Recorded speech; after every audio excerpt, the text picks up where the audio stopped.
other companies can learn is really getting back to why we're here, who is supporting us, and then supporting them, more than probably most companies do in day to day.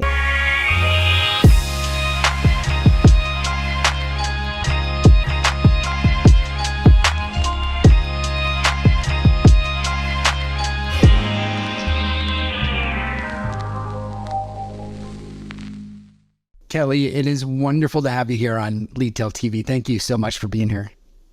Thank you for having me. I'm excited to be here, Bryan. Me too. I know we have a bit in common, a mutual relationship through your CEO at Televerde, and I'm also excited just to talk more about what you guys do. But I'd love to kick this off with a little bit more about your career and what brought you to where you're at. What led you to the current role from the other roles that you've led? Yeah, well, I had been with Avaya for about 14 years. Really long career there. Didn't really have any interest in leaving, but I will tell you, I did realize probably about 8 or 9 years in that I started to feel like I needed more purpose in the work that I was doing. I knew I had the skill to be able to, write and communicate and messaging and all that. And while Avaya was always very supportive of me and my career trajectory, especially being a work from home mom and telecommuter, which was really unheard of back then. As I said, I think there was just this pull to do something more that had more meaning, where I could see a direct connection. I didn't think that would maybe exist within for-profit B2B. And then I had a CMO come in who was looking to build up the sales funnel. And we put out an RFP, and the team brought us back this little company in Arizona called Televerde, sales and marketing company specializing in inside sales and demand generation. Doesn't really kind of turn your head, not particularly sexy, but I found out that the business model, they had a mostly incarcerated workforce. So this was a company that was hiring women who are in prison and teaching them business acumen, the art of sales and marketing, the hard and soft skills needed to be competitive in the labor force. And while they were working for Televerde, they were really building a professional network. I really couldn't believe something like that existed. I love the fact that we brought them in to as an extension of our sales team, and they outperformed. Which was really important, because you can have a partner that is really altruistic, but if they're not driving the right results for your business, it's not going to work. And Televerde worked at every level. So I never thought I would have the opportunity to work directly for them. They're based in Phoenix. I'm on the East Coast with no intention of moving. But I did have this opportunity to come over to them in 2018 and lead their communications group, which I didn't bat an eye. I just packed my virtual bag, so to speak, and off I went. And now I'm coming up on my 5th year there. And no regrets. Wow, 5th year. I didn't realize it was that long. That's incredible. I'm curious to hear what, obviously this is such a unique model. What do you think makes the model work? It was, our founder was ministering to women at the Arizona Women's Prison. And what he kind of saw was women leaving who he thought were in a really good place to kind of reclaim that independence and come back to prison. And he thought part of the reason was that they weren't able to get good jobs. They weren't qualified for meaningful work. So he thought if he could teach them sales and marketing skills, they would have jobs, and they would be able to support their families when they came out. So that's kind of what sparked Televerde. And then, of course, our first CEO came in. He had a tech background. He was a former IBM executive, and he just loved it. And he thought the tech sector was right for this type of model, because they were more open to non-traditional paths to learning. Which would be very helpful when the women got out. I think the CEO, he was the one that grew the company, Jim Hooker. I think he said it best. And we did a TEDx at Perryville the year I joined, but before I joined, and he had given the keynote address. And one thing he talked about, he used the term they had a captive audience.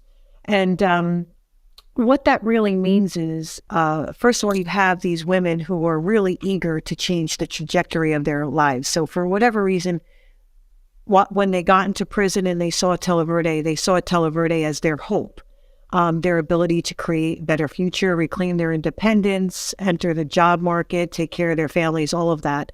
But you also have women who not only do they have this kind of insatiable desire to learn, they also don't have any competing priorities. So it just creates this kind of perfect environment where they come in and they're really able to consume everything that they're learning because they don't have to pick up anyone at soccer.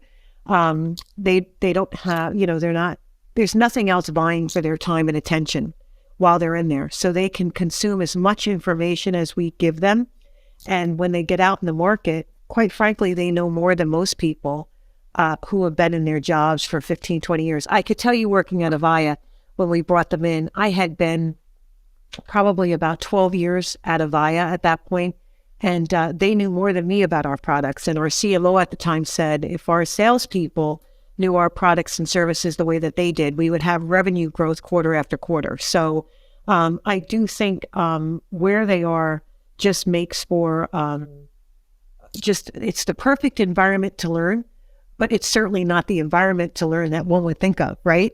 So it's pretty fortunate how it all came together, and it did come together very altruistically. It brings up so many questions. One is internally and the other one is externally. What I'd love to know is just how you believe trust was built, because trust is one of those things that you have to build from the inside out in any company, let alone a company that's on a platform of how you built it with the people that you have.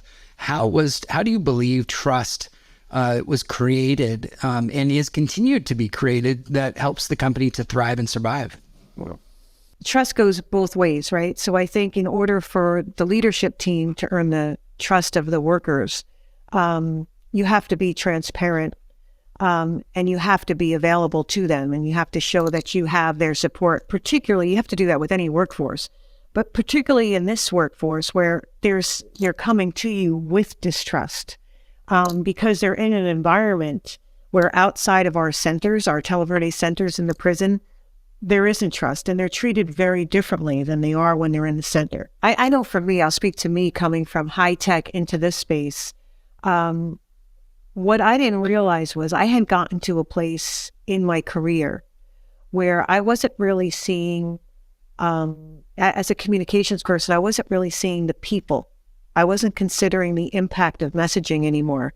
And that is one thing that we do really well, that I think other companies can learn is really getting back to why we're here, who is supporting us, and then supporting them, more than probably most companies do in day to day. And for us, there's never just a communication goes out.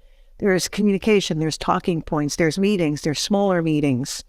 So we're constantly looking for ways to have kind of that two-way communication. And when you do that, when you're transparent, and when you're actively listening and giving your employees a chance to provide their own feedback and their thoughts, you earn trust. And it's both ways. They trust you, and the more you interact with them, the more you trust. So is really getting back to why I entered communications in the first place. I think I kind of forgot why I was there, and I just kind of became like this hired hand. Like, it was very robot, like almost like a robot, like, I got to get another communication out. There's another downsizing here or there, and not even kind of thinking about the magnitude of even the people, not only the people leaving, but the people staying, and how are they feeling about these changes and who's supporting them through it. So that's something that we do very differently here, especially under our new CEO, especially. He really prioritizes the written word, and he's communicating, going out to the prisons all the time, which is so important. So they see him, he's pulling up a chair, just saying, hey, tell me what's going on with you. What are you working on? And the weekly communications to them, giving them updates about what he did each week. And it matters a lot. And we see it in the feedback and how they respond to him. That's so amazing that these basic things that you would think that most companies are doing, you're doing it extraordinarily well with people that need it the most. And I would venture to say that communications is one of those things that all employees everywhere strive to desire. And that, you've taken a great idea and turned it into a model that should be replicated. Do you see it kind of that way, or is it just, unique to your situation? Well, I hope that we're having impact, at least with the people who are working for us, and then they decide to go on to another company. That it kind of has that ripple effect. I know for me, if there were, for whatever reason, if I moved on from this job and went to another job, I'm changed. I'm a different type of communicator. And I think thinking about the people first, and thinking about them as human beings. I mean, it's hard to believe that for so long you can kind of get in that way where all you're focused on is, this sound good? And it's like, yeah, it sounds good, but how does it land? How is it going to land, And when you start thinking in terms of that, and you start going the extra mile, it really does wonders. And, with our own clients too, when we have clients go out to the prison and they meet with the women, they all talk about the same thing. It's like life-changing in a sense that their perceptions of prison change. You can almost, when you take them out to the prison and they meet with the women, you can see the stigma of incarceration that they may have held. It completely disappears. But they also always talk about the culture, like, wow, if we had that culture in our company, what we could do. People talk about wanting to bottle it. And even within the center itself, with the support that the women give to one another. I've never seen that at another company either, where it's like kind of dog eat dog and very competitive. And there is a spirited competition that they have. But if somebody makes it, if somebody gets a sales lead, it's always about, here's what I did, here's how you could do it. And this kind of working together in order to get ahead. And that's pretty special as well. What do you say to the companies, the potential client or the company out there that is like, whoa, that's a bit much for us. Like, we don't know how we could ever trust that model, like that could work for us. Like, we are a public company, we have to make sure that we have our I's dotted, our T's crossed. One thing goes wrong and we're off in into a different direction than we want to be. And obviously you guys are not that, but what would you say in that situation? Well, look, I think any employee that we hire comes with risks, whether they have a criminal past or not. It comes at risk. I mean, people fall on hard times, and even the most moral person could come up against a situation in life that makes he or she do something that they wouldn't have thought to do the week before, the month before, the year before. So there's always risk. But I do know that over the past couple of years, organizations such as the Society of Human Resource Management, Charles Koch Institute have done a lot of work on research, and they've released data that show that men and women with a criminal background are at any higher risk, as I said, than any other employee. And actually, they're I think it's like almost 80% of HR professionals have said that they're actually better workers than people who don't have a criminal past, because they so value the opportunity that you're giving them, that they want to work hard. They want to do a good job. And I think the one thing, not just for themselves, because they know that they're in a position to kind of change the societal stigma of men and women with a criminal background. So that weighs on them too. And that's something we talk a lot about at Televerde, is that, look, the work here that we're doing is much bigger than any one of us. And the opportunity we have to not only create more opportunities for young girls and young women who may find themselves in prison one day, but also creating more opportunities for women when they get out of prison, and kind of changing hearts and minds as it relates to this talent pool, so that more companies are willing to hire from this talent pool. And we've seen companies really becoming advocates over the last 5 years or so. And, JP Morgan Chase, you can't get much more conservative than that, right? And Jamie Dimon is a huge advocate of second chance hiring, and he's always talking about it. And I mentioned Charles Koch and Richard Branson. Our clients, SAP, Adobe, Vertica, they're all hiring our women direct when they get out of prison because of their talent and their skills and what the diverse perspectives too that they bring to the organization. So I think once business leaders and companies experience it, they get it and they see that this has been a blind spot that they weren't aware of. And again, to quote our first CEO, one of his lines in that TED Talk was, to discard a person for the rest of his and her life for a decision they made on the worst day of their life is a waste of potential. And it's very true. And that's what we found. Oh my God. My God, the goosebumps just went all over the place. It's so, that's so heartwarming to hear and to know in the world that this is being created. And I can only imagine from a communication standpoint how difficult it might be. And I'm making an assumption here to explain all this, to share this and be like, this is what we're up to. These are the results we're getting. And yes, it works. Like, it can't be that simple. It's probably one of the most rewarding and the most challenging jobs, I would imagine. Well, it is hard, especially in, Twitter, 150 words. People want you to get to the point kind of quickly. But what we've seen is the one tool that we have that's very effective is we take job candidates and prospects and our clients out to the prisons so they can meet with the women. Now, we can't do that with everybody. And when we take them out there, we take about 7-8 women, put them in a room, and there's a round table where the women share their personal stories and their journeys of transformation with Televerde. This is very effective because, first of all, it gives context a lot of times for how people wind up in prison.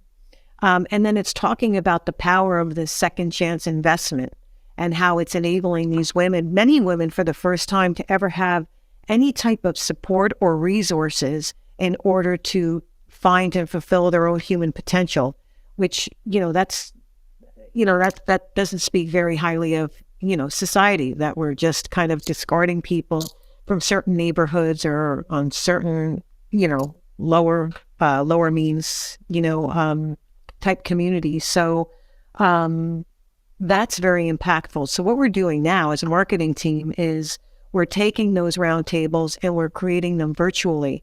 And they're going to live on our website to increase transparency and to allow people to come there and just sit with one of the women and listen to their stories, in 7, 8 minutes, 9 minutes, and just hear their journeys. And I think when people are able to meet with them and hear the women tell their stories and talk about the power of second chances and what it's allowing them to accomplish, how it's allowing them to believe in themselves, how it's impacting the relationships that they have with their parents, their children, their siblings. I can't do anything more in writing than that, right? So that is pretty impactful when you can hear from the women themselves. We have stories. We have women coming out that are walking into 6-figure jobs.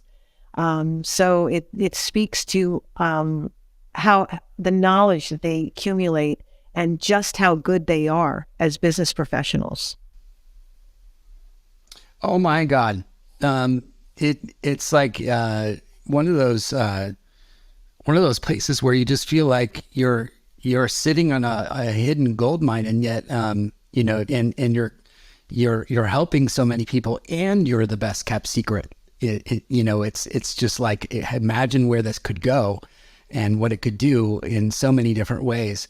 I kind of want to get into the marketing side of what you do as well, because there's a technical side of what you would never really think of to this company. Like it's got creativity and technical aspects and skill sets that are normally not easy to hire for at a company and at any company. And yet you've you have, to quote you, bottled it up and enabled them to learn and educate and do better work than most. I'm curious about that skill set and how it's gained, or if there's any insights that you can share about that. Yeah, well, when the women come in, they go through what they call a boot camp. So that's really where they learn what Televerde does, who we are, who our customer is. So they learn all the different aspects of the business. So they can understand. For many of them, it's their first time working in a professional environment like that. Most do come to us having just a series of low-skill, low-wage jobs under their belt. So it's the first time for many of them to work in kind of this corporate setting. And we also have a robust training program for each of our client campaigns where the women are assigned, and then they learn, through trainers, and working with the client to really kind of understand the products and the services that they're going to be selling in their discussions with C-suite leaders. And we also have a nonprofit, which is Televerde Foundation. So we rolled that out in the middle of COVID. I think it was March or April of 2020. And the Televerde Foundation is great because I always say it picks up where the business leaves off. So there's only so much that we can do from a business.